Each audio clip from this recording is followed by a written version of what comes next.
The mirror shattered against the stone floor, each fragment catching the dying light of winter's last day. She stood frozen, watching her reflection break into 1,000 pieces while his shadow stretched across the room like spilled ink. The sound of his breathing had stopped. She realized with a chill that cut deeper than the February air, and in that silence, everything she thought she knew began to crumble. Her fingers, still clutching the silver brush that had belonged to her mother, trembled as footsteps echoed from the corridor beyond. Someone was coming. Someone who would find them here, in this moment that would rewrite the story of who she was meant to be. The Abbey bells tolled midnight when Evangeline first saw him standing in the doorway of the servants' quarters, his silhouette framed against the amber glow of the hallway sconces. She had been mending linens by candlelight, her needle moving in practiced rhythm through the coarse fabric, when the temperature in the room seemed to drop by degrees. The flame of her candle flickered, casting dancing shadows across the whitewashed walls, and she felt the weight of observation settle upon her shoulders like a heavy cloak. She did not look up immediately. Years of servitude had taught her the wisdom of keeping her eyes fixed upon her work when nobility wandered the corridors after dark. But there was something different about this presence, something that made the air itself seem to thicken and pulse with an energy she could not name. Her fingers slowed their movement, the needle suspended between threads, as if her body recognized what her mind had not yet accepted. "Continue," came a voice like velvet drawn across steel. "Your hands move with remarkable grace." The words wrapped around her consciousness like smoke, and despite every instinct that warned her to remain silent and invisible, Evangeline found herself raising her eyes. What she saw made her breath catch in her throat. He was beautiful in the way that ancient marble statues were beautiful, perfect and cold, and somehow terrible in their flawlessness. His skin held the pallor of winter moonlight, and his hair fell in dark waves that seemed to absorb the candlelight rather than reflect it. But it was his eyes that made her needle slip, pricking her finger with a sharp pain that brought the taste of copper to her tongue. Those eyes were the color of wine left too long in shadow, deep and dark and infinitely old. They held her gaze with an intensity that made her feel as though she were drowning in still water, sinking slowly into depths she could not fathom. When he smiled, she caught a glimpse of teeth that were too white, too sharp, and her heart began to beat with the desperate rhythm of a bird trapped in cupped hands. "Lord Kieran," she whispered, though she did not remember being told his name. It simply existed in her mind as if it had always been there, carved into her memory like words etched in stone. He stepped into the room, and she noticed that his footsteps made no sound on the wooden floor. The candle flame bent away from him as though the very light sought to escape his presence, and shadows gathered at his feet like faithful hounds. He moved with liquid grace, each gesture controlled and deliberate, until he stood close enough that she could see the intricate embroidery on his midnight blue coat, the way the fabric seemed to shimmer with its own dark radiance. "You know who I am," he said, and it was not a question. His voice carried the weight of centuries, low and resonant, and tinged with an accent she could not place. How curious! Most mortals require introductions. The word mortals sent ice through her veins, but she found she could not move, could not even lower her eyes from his mesmerizing gaze. There was something happening to her, something that felt like drowning and flying at the same time. Her practical mind, the part of her that had learned to survive in the harsh world of the Abbey's hierarchy, screamed warnings that her body refused to heed. I don't understand," she managed, her voice barely above a whisper. "Understanding will come," he replied, reaching out to touch a strand of her auburn hair that had escaped from her simple braid. His fingers were cold as winter wind, and where they brushed her skin, she felt a tingling that seemed to travel through her entire being. "You have been dreaming of me, have you not?" The truth of his words hit her like a physical blow. 4 weeks, perhaps months, her sleep had been filled with visions of dark corridors and candlelit chambers, of a figure who watched her from shadows with eyes like burning coals. She had dismissed them as products of her overworked imagination, the result of too many late nights spent in solitary labor. But now, faced with the living embodiment of those dreams, she could no longer deny what her subconscious had been trying to tell her. "The dreams," she breathed. "They were real. Real as the blood that flows through your veins," he said, his thumb tracing the line of her cheek with a gentleness that contradicted the predatory gleam in his eyes. Real as the fate that brought you to this place, to this moment. The abbey suddenly felt smaller, its stone walls pressing inward like the walls of a tomb. Evangeline became acutely aware of her isolation. The other servants had long since retired to their chambers, and the nuns kept to their cells after evening prayers. She was alone with this creature who spoke of fate in dreams, as though they were tangible things he could hold in his pale hands. "What do you want from me?" she asked, though part of her already knew the answer, had perhaps always known it. His smile deepened, revealing more of those too sharp teeth. "I want what has been promised to me since the day you drew your first breath," he said. "I want what your bloodline owes to mine." The sewing fell forgotten from her lap as his words penetrated the fog of his supernatural influence. Bloodline. The word echoed in her mind, conjuring images of her mother's deathbed whispers, fragments of stories about debts that passed from generation to generation like genetic curses. She had thought them the ravings of fever, the desperate attempts of a dying woman to make sense of a life filled with hardship and loss. "My mother," she whispered. "The stories she told were not stories," he finished. "Your great-grandmother made a bargain, child. A life for a life, a soul for a soul. The debt has come due." The candlelight seemed to dim as his words settled over her like a shroud. She could feel the weight of inherited sin pressing down upon her shoulders, the burden of choices made long before her birth. But beneath the fear and confusion, another emotion stirred, something darker and more complex that she did not dare name. There was beauty in his terrible perfection, a magnetic pull that went beyond his supernatural abilities. When he looked at her, she felt seen in a way that no living person had ever seen her. In his ancient eyes, she was not merely a servant to be ignored or dismissed. She was something precious, something worth claiming across generations and decades. "The bargain," she said, her voice steadier than she expected. What exactly did she promise? His hand moved to cup her face, thumb brushing across her lower lip with a touch that sent fire racing through her blood. She promised that when the time came, her line would provide a companion, someone pure of heart and strong of will, someone who could stand beside darkness without being consumed by it. "And you believe that's me?" "I know it is you," he said with absolute certainty. "I have waited 70 years for you to come of age, watching from shadows as you grew from child to woman.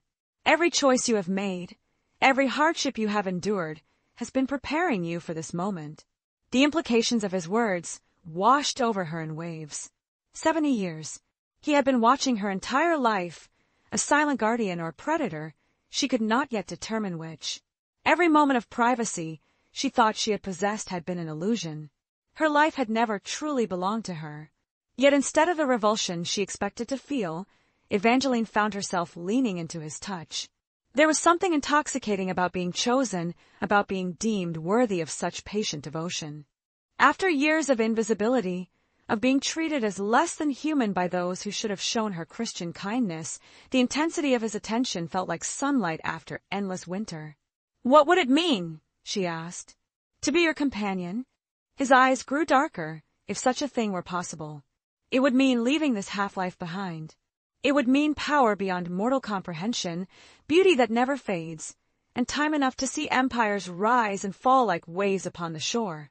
"And the cost?" "Everything you are," he said simply, "and everything you ever hope to be." The honesty of his answer surprised her. She had expected lies, seduction, pretty words designed to mask ugly truths. Instead, he offered her a choice with full knowledge of its consequences. The decision would be hers alone, made with open eyes and clear understanding. Around them, the abbey settled into the deep quiet of midnight hours. Somewhere in the distance, a night bird called out once before falling silent. The candle burned lower, wax pooling on the wooden table like frozen tears.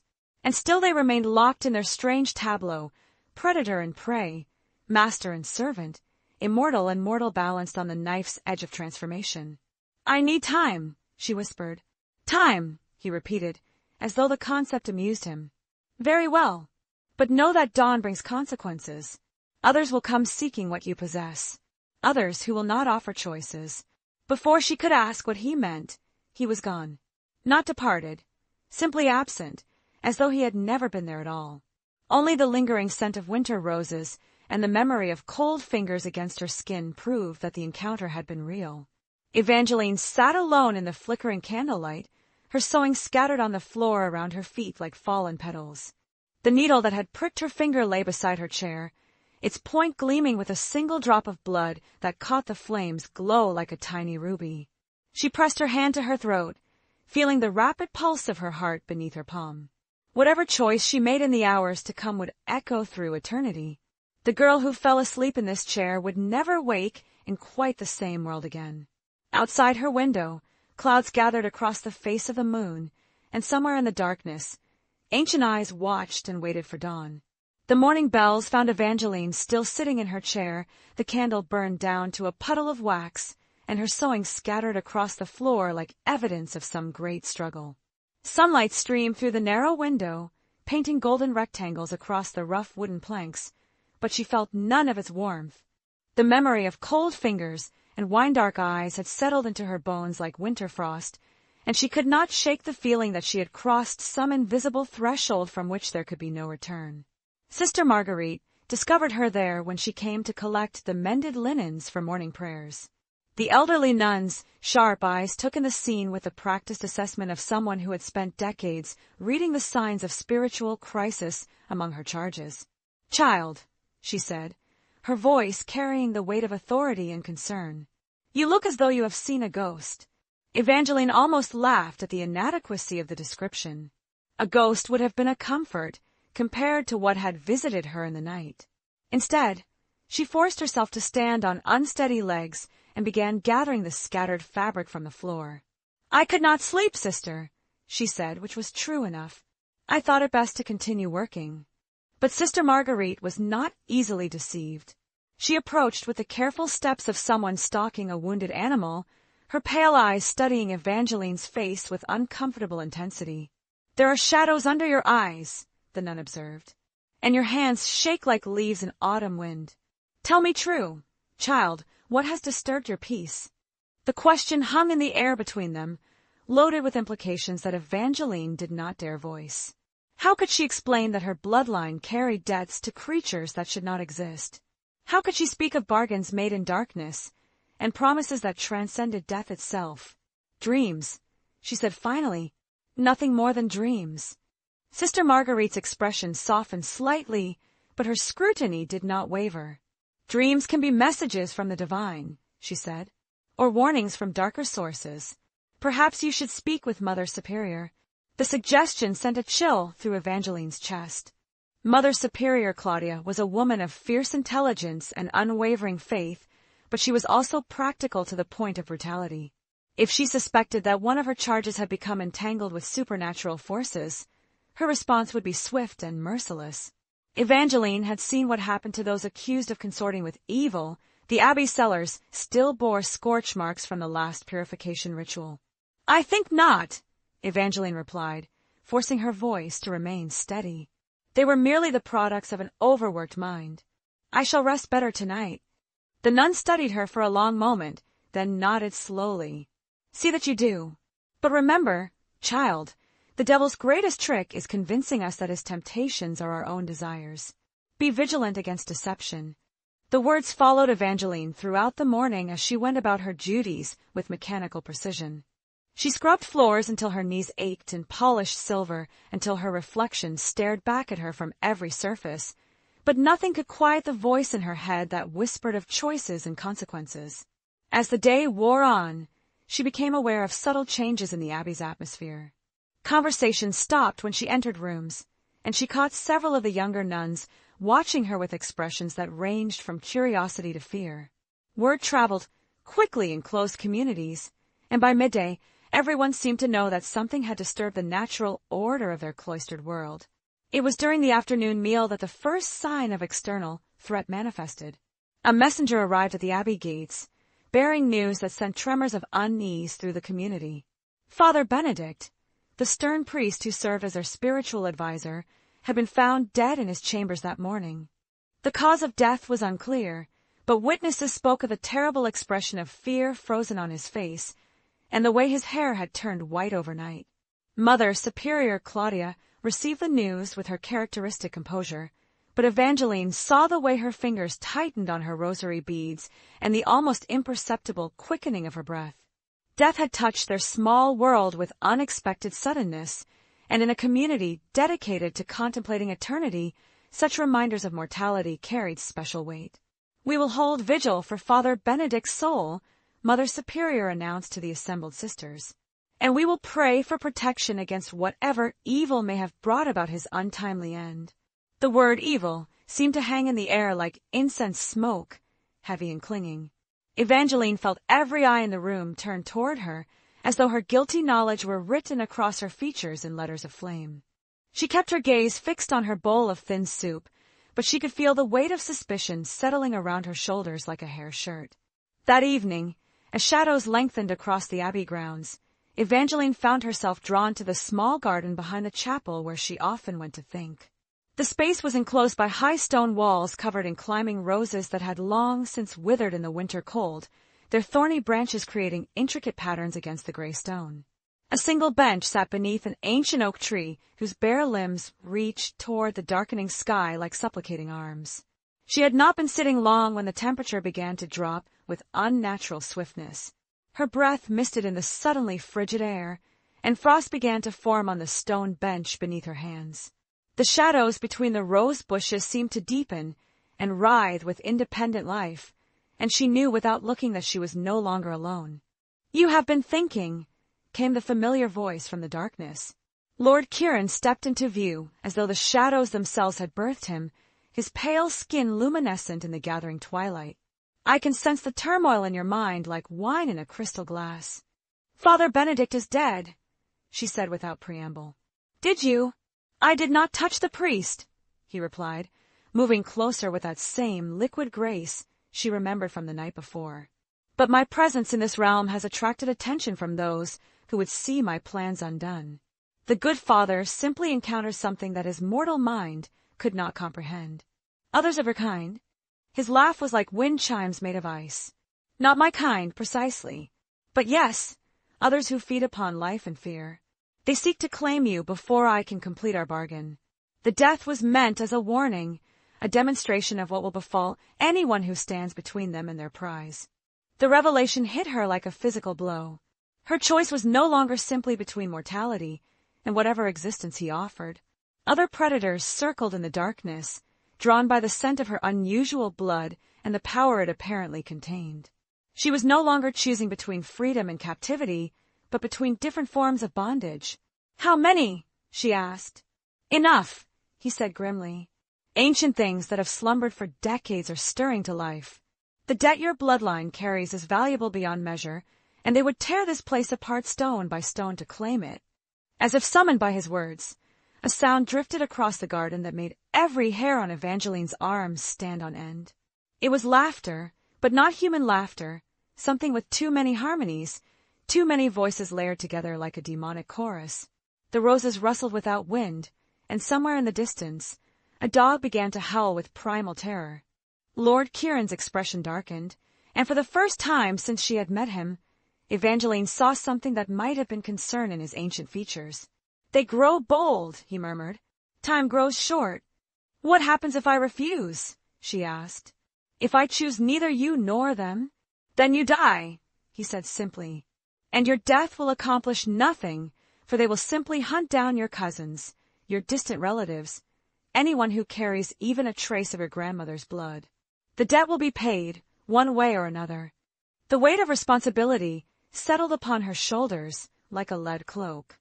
It was not simply her own life hanging in the balance, but the lives of people she had never met, innocents who shared her cursed heritage. The choice he offered was not really a choice at all, but an illusion of agency in a game whose rules had been written long before her birth. "And if I choose you, then I protect what is mine," he said, his voice carrying undertones of possessiveness that sent shivers down her spine. "My claim supersedes all others. Once you belong to me, no force in heaven or hell can take you away." The laughter in the distance grew closer, joined now by the sound of footsteps that seemed to come from all directions at once. Whatever creatures hunted her were no longer content to remain hidden in the shadows. They were closing in, and the abbey's consecrated ground would not hold them back much longer. I need your answer, Lord Kieran said urgently. Choose now, or lose the luxury of choice forever. Evangeline closed her eyes and tried to center herself, to find some core of certainty in the chaos that her life had become. She thought of her mother's final words, whispered in delirium, but carrying the weight of prophecy. She thought of the innocent sisters sleeping in their cells, unaware of the supernatural storm gathering around them. She thought of cousins she had never met who might pay the price for her cowardice. When she opened her eyes, her decision was written in their depths like words carved in stone. I choose you, she whispered. The words had barely left her lips when the world exploded into chaos around them. The laughter became a shriek of rage that shattered the chapel windows and sent roosting birds fleeing into the night sky. The ground beneath their feet trembled, as though the earth itself recoiled from what was coming. Lord Kieran moved with inhuman speed, placing himself between Evangeline and the gathering darkness that poured over the garden walls like liquid shadow. His form seemed to expand and shift, becoming something more terrible and magnificent than the beautiful man who had courted her consent. Wings of living darkness spread from his shoulders, and his eyes blazed with crimson fire. Mine, he declared, his voice echoing with power that made the ancient oak tree shudder. By right of blood and bargain, she is mine. The attacking creatures materialized from shadow and mist, things with too many teeth and not enough humanity, beings that had once been human but had been twisted by centuries of feeding on fear and pain. They circled the garden like wolves around a campfire, testing the boundaries of Lord Kieran's claim with careful malevolence. One of them, larger and more hideous than the rest, spoke with a voice like grinding bones. The debt is owed to all of us, Ancient One. What right have you to claim the whole payment? The right of first claim, Lord Kieran replied coldly. I courted her consent. I offered choice where you would have simply taken. By the old laws, that grants me precedence. Laws written by the weak, the creature snarled. Laws that bind only those too cowardly to break them. The standoff stretched taut between them, supernatural wills locked in contest, while Evangeline stood at the center like the prize in some cosmic game. She could feel the weight of their attention pressing against her mind, each creature probing for weaknesses they could exploit. Then, cutting through the tension like a blade through silk, came the sound of approaching footsteps. Human footsteps, accompanied by the flicker of torchlight and the murmur of frightened voices. The nuns had been awakened by the supernatural disturbance and were coming to investigate. Choose quickly, Lord Kieran said without taking his eyes off his challengers. Accept my protection willingly, or watch your sisters become collateral damage in a war you cannot imagine. The decision was no longer about her own fate. The approaching innocents would be slaughtered simply for witnessing what mortal eyes were not meant to see.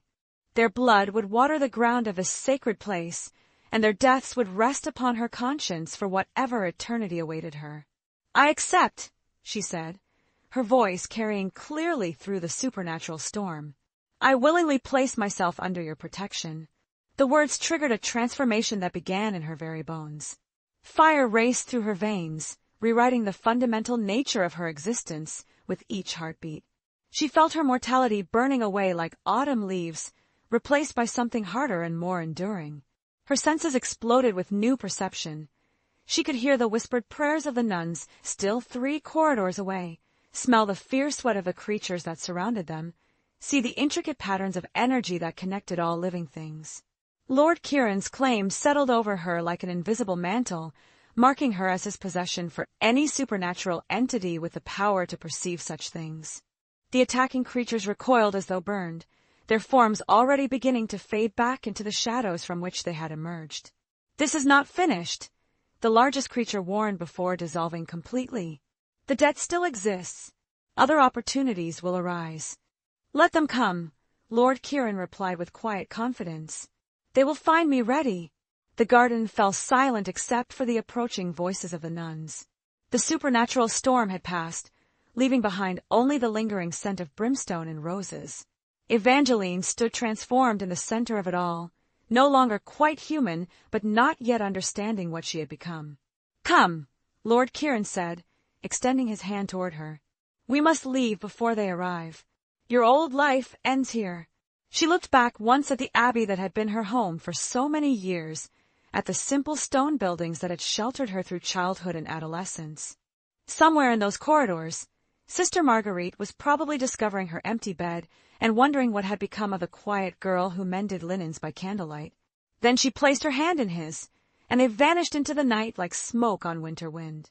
The transformation was not instant, but rather unfolded like a flower blooming in slow motion through the hours that followed. Lord Kieran carried her through the darkness with supernatural speed, her new senses reeling from the overwhelming input of a world she had never truly perceived before. Colors had new depth and meaning, sounds carried information she had never imagined, and the very air seemed alive with currents of energy that spoke to something awakening deep in her transformed cells. They traveled through landscapes that shifted between the familiar and the impossible. One moment they moved through forests she recognized from childhood expeditions beyond the abbey walls, and the next they traversed valleys, filled with mist that glowed with its own pale light. Time seemed elastic, stretching and contracting according to rules that her mortal mind had never needed to comprehend. "Where are we going?" she asked, surprised by how her voice carried new harmonics, deeper notes that resonated in her chest like the strings of some impossible instrument. "Home," he replied simply, "to the place where you will learn what you have become." His castle materialized from the pre-dawn mist like something conjured from dreams and nightmares. It was not the ruined Gothic structure she had expected, but rather something far older and more organic. The walls seemed to grow from the living rock of the mountainside, carved with intricate patterns that hurt to look at directly. Towers spiraled upward like frozen whirlwinds, their peaks lost in clouds that never quite dispersed. Gardens surrounded the structure, but these were not gardens as mortals understood them. Flowers bloomed in shades that had no names, their petals seeming to absorb light rather than reflect it. Trees bore fruit that pulsed with inner luminescence, and streams of water ran uphill in defiance of natural law.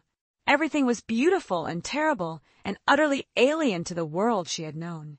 "Welcome to Shadowmere," Lord Kieran said as they approached the main gates. "Your new dominion." The gates opened without anyone touching them, recognizing their master's approach with supernatural awareness. As they crossed the threshold, Evangeline felt something fundamental shift in her perception. This place was not simply a dwelling, it was a living entity, an extension of Lord Kieran's will made manifest in stone and shadow. Servants emerged to greet them, but these were not the human staff she had expected. Some appeared mortal enough at first glance, but closer inspection revealed the telltale signs of their true nature: skin too pale, eyes too bright, movements too fluid for natural biology. Others made no attempt to hide their inhuman characteristics, creatures of shadow and flame that bowed respectfully as their master passed. "They will serve you as they serve me," Lord Kieran explained as they climbed a spiraling staircase that seemed to extend far higher than the tower's external dimensions should have allowed. "Your authority is absolute within these walls." The concept of authority over supernatural beings seemed absurd to someone who had spent her life as the lowest member of a religious hierarchy. Yet as they passed, each creature acknowledged her with genuine deference, as though her transformation had elevated her to a status she did not yet understand.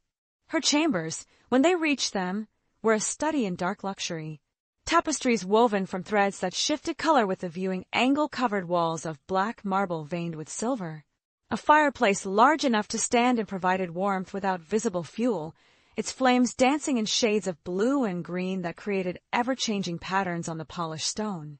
Windows looked out over the impossible gardens and beyond to landscapes that seemed to exist in multiple dimensions simultaneously. "Rest," Lord Kieran commanded gently. "The transformation is not yet complete. Your body must finish adjusting to its new nature before you can safely explore what you have become." He left her alone then, and for the first time since her ordeal began, Evangeline had opportunity to truly examine what had happened to her. She approached the mirror that dominated one wall of the chamber, half afraid of what she might see reflected there. The face that looked back at her was recognizably her own, but perfected in ways that seemed to transcend normal human beauty. Her skin had taken on a luminous quality, pale but with an inner radiance that made her seem to glow from within. Her auburn hair had deepened to the color of dark honey, and her eyes had changed from their original brown to a shade of gold that seemed to flicker with its own fire. She was still herself, but herself refined and purified until every flaw had been burned away by the transformation. The effect was beautiful and terrifying in equal measure. She looked like a saint in a medieval painting, too perfect to be entirely mortal. Sleep, when it finally came, brought dreams unlike any she had ever experienced. She found herself floating through corridors of memory that belonged to someone else, witnessing scenes from Lord Kieran's impossibly long existence. She saw him as a mortal man in an age when kingdoms were smaller and magic more openly acknowledged. She witnessed his transformation at the hands of something older and more terrible than he would ever become.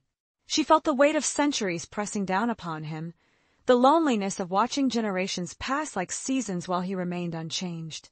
But more than that, she experienced his patience as he waited for her bloodline to produce the companion he had been promised.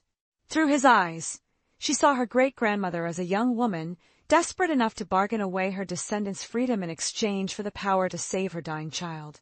She felt the binding magic take hold, creating chains that would stretch across decades until they found their ultimate fulfillment in her own willing surrender. When she woke, the sun was setting beyond her windows, painting the sky in shades of crimson and gold that seemed to echo the fire in her transformed eyes.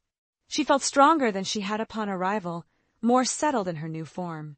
The disorienting sensory overflow had diminished to manageable levels, and she was beginning to understand the capabilities that now lay dormant in her changed biology. A soft knock at her door interrupted her contemplation. At her invitation, one of the more human-looking servants entered bearing a tray of food unlike anything she had ever seen. The fruits glowed with inner light, and the wine in the crystal goblet moved with a life of its own. Everything was beautiful and alien, and somehow perfectly suited to her transformed palate. "His lordship requests your presence in the great hall when you have finished dining," the servant informed her with respectful formality. "There are matters of importance to discuss." The great hall was a cavern of shadows and candlelight, its vaulted ceiling lost in darkness that seemed to have physical weight. Lord Kieran waited for her beside a fireplace that could have housed a small building, his figure silhouetted against flames that danced without consuming anything. When she approached, he turned to study her with those wine-dark eyes that seemed to see everything. "You have accepted the change well," he observed. "Some fight against their new nature for decades. Your adaptation speaks to the strength that drew me to your bloodline." "What am I now?" she asked, the question that had been burning in her mind since her transformation began. "You are something new," he replied. "Not vampire, as I am vampire, for my curse was born of different circumstances. Not human as you were human, for that mortality has been burned away. You are a bridge between worlds, a creature capable of existing in both the realm of the living and the domain of the dead." The implications of his words washed over her like cold water. She was no longer bound by the limitations of mortal flesh, but neither was she condemned to the specific hungers that drove his kind. She existed in a space between categories, free to define her own nature within the boundaries of her transformed capabilities. "And my purpose?" she asked. "That," he said with a smile that revealed those two sharp teeth, "is for you to discover. The bargain that brought you here was only the beginning of your story, not its conclusion." Outside the hall's windows, night deepened over the impossible landscape of Shadowmere. Somewhere in the mortal world, the nuns of her former abbey were probably holding prayers for her soul, believing her lost to forces beyond redemption. They could not imagine that she was finding not damnation but a strange form of salvation in the arms of darkness itself. The months that followed became a symphony of discovery and transformation. Under Lord Kieran's patient tutelage, Evangeline learned to navigate the complexities of her new existence with growing confidence. She discovered that her transformation had granted her abilities that transcended the purely physical. She could sense the emotional currents that flowed between living beings, could speak with creatures that existed beyond mortal perception, could manipulate the very fabric of reality within the boundaries of Shadowmere. But perhaps most importantly, she learned that the castle and its master had been as changed by her presence as she had been by theirs. The oppressive atmosphere that had once permeated every stone began to lighten, as though her mortal warmth was slowly thawing something that had been frozen for centuries. Gardens that had bloomed only in shades of twilight began producing flowers of vibrant color. Streams that had run backward through supernatural compulsion gradually returned to their natural courses. Lord Kieran himself seemed to soften in ways that surprised them both. The cruel edges that had been honed by centuries of isolation began to blur, replaced by something approaching the humanity he had lost so long ago. He began to remember what it felt like to hope for something beyond mere survival, to plan for futures that extended beyond the next feeding, or the next enemy, to be eliminated. "You are changing me," he confessed one evening as they walked through gardens that now bloomed with roses in every shade of red imaginable. "I had not expected that." "Is that troubling?" she asked, pausing beside a fountain whose waters sang with voices too beautiful to be entirely human. "Troubling?" he repeated thoughtfully. "No. Surprising, perhaps. I had grown comfortable in my certainties, in the predictable patterns of my existence. You have introduced variables." She laughed, a sound that made the singing waters harmonize with her voice. "I believe variables might be the most romantic thing anyone has ever called me." "Romance," he said, testing the word as though it were written in a foreign language. Another variable I had not accounted for. But romance, she discovered, was indeed what bloomed between them in the months that followed. Not the desperate passion of mortal lovers racing against time, but something deeper and more enduring. They had eternity to explore the connections that drew them together, infinite time to discover the ways their transformed natures complemented and challenged each other. She learned that beneath his predatory exterior lay depths of knowledge and experience that spanned civilizations. He had witnessed the rise and fall of empires, had walked through history as both observer and participant. His memories contained the wisdom of ages, stories of wonders and horrors that no mortal mind could contain. In return, she brought him the gift of perspective that only someone born to mortality could provide. Her human experiences, however brief, had taught her lessons about compassion and forgiveness that centuries of supernatural existence had never revealed. She helped him remember what it felt like to see the world through eyes unclouded by the weight of endless time. Yet their happiness was not without its shadows. The creatures that had attempted to claim her in the Abbey garden had not forgotten their defeated ambition. Reports reached Shadowmere of supernatural disturbances throughout the region, ancient evils stirring to life with renewed purpose. The debt carried by her bloodline remained a source of attraction for beings that fed on obligation and desperation. "They are gathering," Lord Kieran warned her one night as storm clouds gathered beyond their windows with unnatural swiftness. "My protection has held them at bay, but their patience grows thin. Soon they will risk open confrontation." "Let them come," Evangeline replied with a confidence that surprised her. "I am no longer the frightened girl they sought to claim. Whatever I have become, it is strong enough to face them." Her words proved prophetic sooner than either of them expected. The attack, when it came, arrived with the fury of a supernatural tempest that bent the very laws of nature to its will. The sky turned the color of old blood, and lightning struck upward from the earth toward the heavens. The temperature dropped so rapidly that frost formed on every surface within moments, and the air itself seemed to thicken until breathing became a conscious effort. They came in forms that defied description, creatures of shadow and malice that had twisted themselves beyond recognition in their hunger for power. Some wore the faces of angels corrupted beyond redemption, while others had abandoned any pretense of divine origin and revealed themselves as the demons they had always been. They poured over Shadowmere's defenses like a tide of liquid darkness, intent on claiming the prize that had been denied them. But they found the castle's defenders prepared for war. Lord Kieran's supernatural servants rallied to their master's call, creatures of loyal darkness, standing against the chaotic forces that sought to destroy everything he had built. The battle that followed was fought on multiple planes of existence simultaneously, with weapons forged from will and magic rather than mere steel. In the center of it all stood Evangeline, no longer the passive prize to be claimed but an active participant in her own defense. The transformation that had seemed like surrender now revealed itself as preparation for this moment. Her new nature allowed her to perceive the patterns underlying the supernatural assault, to see the weaknesses in her attackers' coordination that could be exploited. She moved through the battle like a force of nature herself, her presence inspiring Lord Kieran's forces while demoralizing their enemies. Where she passed, the chaotic magic of the attackers became ordered and containable. Her very existence seemed to impose stability on the supernatural storm, providing an anchor point around which the defense could organize. The turning point came when she confronted the largest of the attacking creatures directly, the same entity that had challenged Lord Kieran's claim in the Abbey Garden. It had grown in power since that encounter, feeding on the fear and desperation of mortals caught in the supernatural disturbances that had plagued the region. "You think your transformation makes you strong enough to deny us?" It snarled, its form shifting between configurations too terrible for mortal minds to fully comprehend. "You are still bound by the debt your bloodline owes, still subject to the bargains made before your birth." "The debt was paid," Evangeline replied calmly, her voice carrying harmonics that made the creature flinch. "I chose my fate willingly. The bargain is complete." "Paid to one, perhaps," the creature admitted, "but the obligation was never exclusive.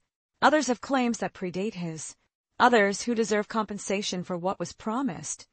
"Then let them come forward and present their claims," she said, spreading her arms in a gesture of invitation. "Let them face me directly instead of hiding behind chaos and destruction." The challenge rang through the supernatural storm with the force of divine command. One by one, the attacking creatures materialized in their true forms, revealing themselves as the claimants who believed they deserved a share of the prize Lord Kieran had claimed exclusively. They were beings of immense age and power, entities that had learned to feed on human obligation and desperation across centuries of patient hunting. But as they assembled before her, Evangeline felt no fear. Instead, she experienced a clarity of purpose that seemed to burn away every uncertainty that had ever plagued her. She understood now what her transformation had truly accomplished, not just a change in her fundamental nature, but an elevation to a level of existence where she could meet these ancient powers as an equal.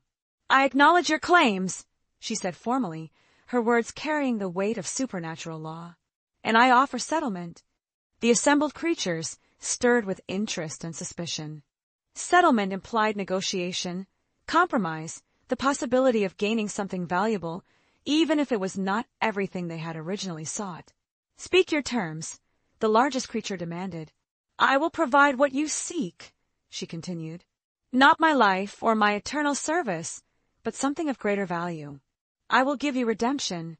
The word fell among them like a thunderbolt, generating reactions that ranged from confusion to outrage to something that might have been hope. Redemption was not a concept that supernatural predators were accustomed to considering, yet none of them could deny its appeal.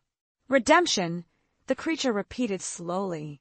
"What does a transformed mortal know of redemption?" "I know that you were not always what you are now," she replied. "I have seen through Lord Kieran's memories how beings like you are created, through desperation, through bargains made in moments of ultimate crisis, through the corruption that comes from feeding on suffering for too long. You are not inherently evil. You have simply forgotten how to be anything else." Her words struck them with unexpected force, awakening memories they had thought permanently buried beneath centuries of predatory instinct. Several of the smaller creatures actually recoiled as though her voice carried physical pain. "And what would you propose?" another voice asked, belonging to a creature that maintained some semblance of angelic appearance despite the corruption that obviously ran through its essence. "How does one redeem the irredeemable?" "By choosing to be something different," she said simply. "By accepting that your nature is not your destiny. By finding ways to feed your supernatural hungers without destroying the innocent." The concept was revolutionary in its simplicity. For beings accustomed to viewing existence as an eternal struggle between predator and prey, the possibility of transcending those roles was almost incomprehensible. Yet the very fact that she stood before them as living proof of transformation made her words impossible to dismiss. The negotiation that followed stretched through the remaining hours of the night, conducted in languages that predated human civilization, and according to protocols that had governed supernatural relations since the dawn of consciousness. Each creature presented its claims and grievances, and Evangeline found herself serving as mediator between powers that had been enemies for millennia. Her unique nature, neither fully mortal nor completely supernatural, allowed her to understand perspectives that neither side could appreciate on their own. She helped the creatures recognize the self-destructive patterns that had trapped them in cycles of endless hunger, while simultaneously showing Lord Kieran how his own isolation had blinded him to possibilities for coexistence that his protective instincts had never allowed him to consider. By dawn, they had reached an accord that surprised everyone involved. The assembled creatures agreed to withdraw their claims against her in exchange for her promise to establish a sanctuary where beings seeking redemption could find guidance and support. They would be given the opportunity to learn new ways of existing that did not depend on the suffering of mortals, though the path would be neither easy nor guaranteed. Lord Kieran, for his part, agreed to share his knowledge and resources in support of this unprecedented experiment.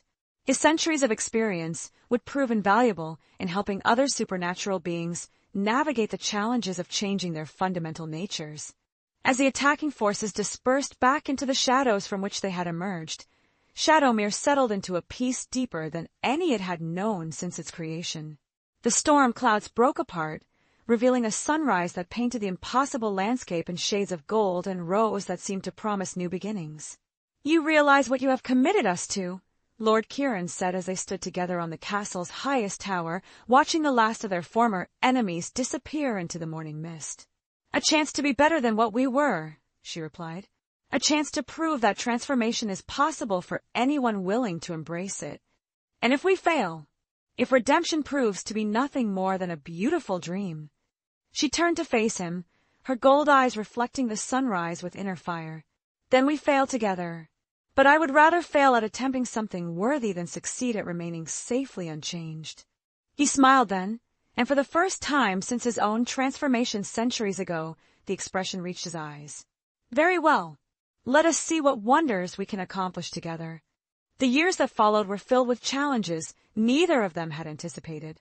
Word of the sanctuary spread through supernatural circles with the speed of whispered secrets, drawing beings from across the world who sought escape from the cycles of predation that had defined their existence.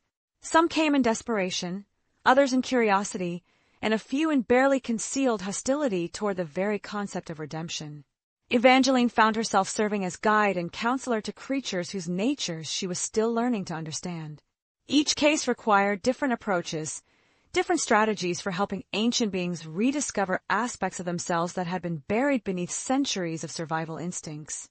The work was exhausting and often heartbreaking, as not every attempt at redemption succeeded. But the successes, when they came, were transformative for everyone involved. A fallen angel learned to feed on genuine gratitude rather than desperate prayer. A shape-shifting predator discovered how to use its abilities to heal rather than harm. A shadow creature found ways to bring comfort to the dying instead of hastening their deaths. Each victory strengthened the growing community within Shadowmere's ever-expanding boundaries. The castle itself seemed to grow to accommodate its new residents, sprouting additional towers and gardens as needed.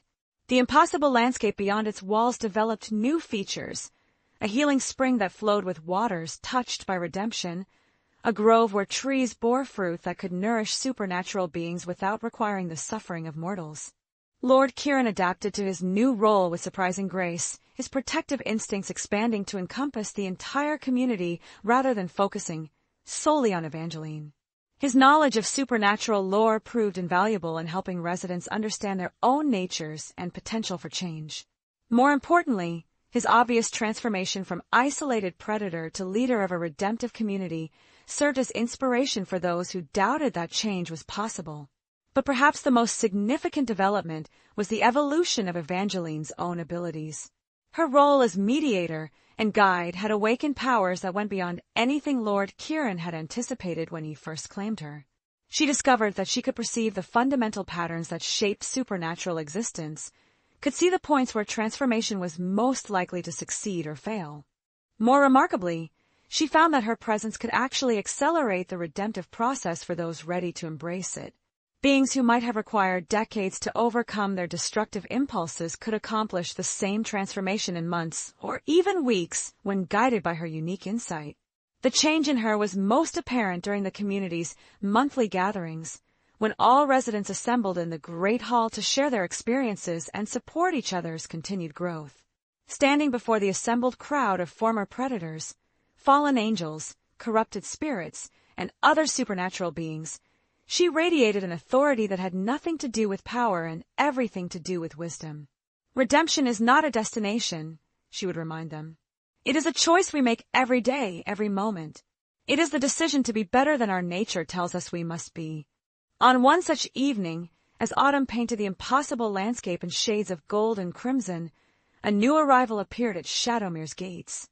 Unlike the desperate souls who usually sought sanctuary, this visitor came with confidence and purpose that immediately set the community on edge. She was beautiful in the way that ancient things were beautiful, perfect and terrible and utterly inhuman despite her mortal appearance. "I seek audience with the one called Evangeline," she announced to the gate guardians, her voice carrying harmonics that made the very stones of the castle tremble. "I bring an offer that will interest her greatly." Word of the visitor's arrival reached the great hall within moments, interrupting the evenings, gathering with tension that was almost visible. Lord Kieran's expression darkened as he recognized the supernatural signature of their uninvited guest. "Seraphina," he said, the name carrying weight that made several community members instinctively step backward. "I should have expected her eventual arrival." "Who is she?" Evangeline asked, though she was already beginning to sense the answer from the way reality seemed to bend slightly around the newcomer's presence. "One of the original architects of supernatural law," he replied grimly. "A being old enough to remember when the boundaries between worlds were first established. If she has come here personally, it is because our sanctuary has attracted attention from powers I had hoped to avoid." The visitor was escorted to the great hall with all the ceremony due to a being of her obvious authority. She moved through the assembled community like a queen among subjects, her gaze cataloging each transformed soul with the detached interest of a scholar studying interesting specimens. When she reached the dais where Evangeline and Lord Kieran waited, she paused to study them both with eyes that held the depth of eternity itself. Her smile, when it came, was beautiful and cold as winter moonlight. "How fascinating," she said in a voice like silver bells and distant thunder. "The vampire lord has become a shepherd, and the mortal girl has transformed into something I do not recognize. You have indeed accomplished something unprecedented." "State your business, Seraphina," Lord Kieran said with barely controlled hostility. "Your kind has never shown interest in redemption before." "My business is with her, not you," the ancient being replied, turning her full attention to Evangeline. "Tell me, child, do you understand what you have created here?" "A sanctuary," Evangeline replied calmly, though she could feel the weight of supernatural authority pressing against her consciousness like a physical force. "A place where beings can choose to be something better than what they were. A place where the natural order is being systematically dismantled," Seraphina corrected. "A place where predators are being convinced to abandon their essential nature. Do you not see the danger in what you attempt?" The question hung in the air like incense smoke, heavy with implications that Evangeline was only beginning to understand. Around the hall, community members shifted uncomfortably as they sensed the undercurrents of a conflict that could reshape their entire existence. "I see beings choosing hope over despair," Evangeline replied. "I see creatures finding ways to exist without causing suffering. How is that dangerous?" "Because balance," Seraphina said with the patience of someone explaining complex concepts to a child, "is what keeps the world stable. Predators exist for a reason. Suffering serves a purpose.